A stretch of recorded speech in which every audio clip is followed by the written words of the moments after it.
Alors, ça m'est venu par passion viscérale, les tripes. Viscéral.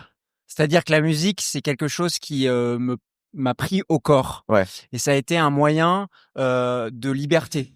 J'étais très, je pense que la vie et ce que me proposait la vie je me sentais très, comment dire, esclave un peu quelque Ouais. part, T'étais refermé. refermé. Et la musique, la composition, ça a été un moment pour moi, je dirais vers l'âge de mes 13 ans. J'ai vraiment commencé à 13 ans à composer. Avant, je faisais du saxophone au conservatoire, Et de la mais musique électronique. la musique électronique notamment. Et parce qu'en fait très tôt, quand on voit dans les albums que t'as fait, t'avais sorti un album, mais t'avais quoi, 13 ans, 14 ans, t'étais Ouais, parti oui. à Berlin. Ouais, j'ai fait, en fait, cet album, je l'ai terminé, je devais avoir 16 ans, mais Ouais. c'était un peu du moment où je commence à être passionné par la musique électronique et après je rencontre un producteur et puis de fil en aiguille, il y a de la rencontre et de la musique et à 16 ans, je termine l'album, quoi.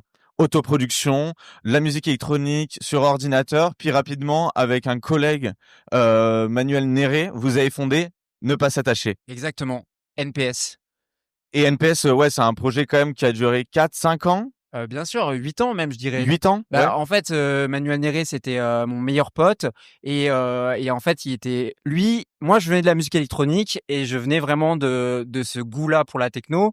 Et lui, c'était un auteur, compositeur, interprète, quelqu'un qui était tourné vers le chant, la guitare. Et donc, en fait, c'est avec lui que j'ai commencé à produire de la musique.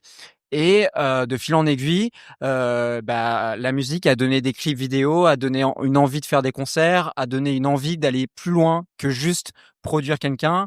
Et en fait, le temps a fait que ça a fini par être un vrai projet musical. Ouais, parce que alors moi je t'ai découvert avec Ne pas s'attacher, avec ses premiers albums, et en fait rapidement aussi on se rend compte que tu n'es pas simplement un auteur, compositeur, interprète. T'avais commencé des beaux-arts, t'as aussi une pratique de la peinture que t'avais commencé à avoir. C'est quoi un peu cette volonté-là? Parce que donc il y a la musique, la peinture. C'est quoi qui t'anime en fait dans être artiste? Exact. Je pense que en fait, la musique, comme la peinture, ce n'est jamais que le résultat d'une volonté de liberté, de création, de connexion avec l'autre. Et finalement, je me rends compte en ce moment que tout ça, c'est vraiment le résultat, mais c'est pas ce qui compte.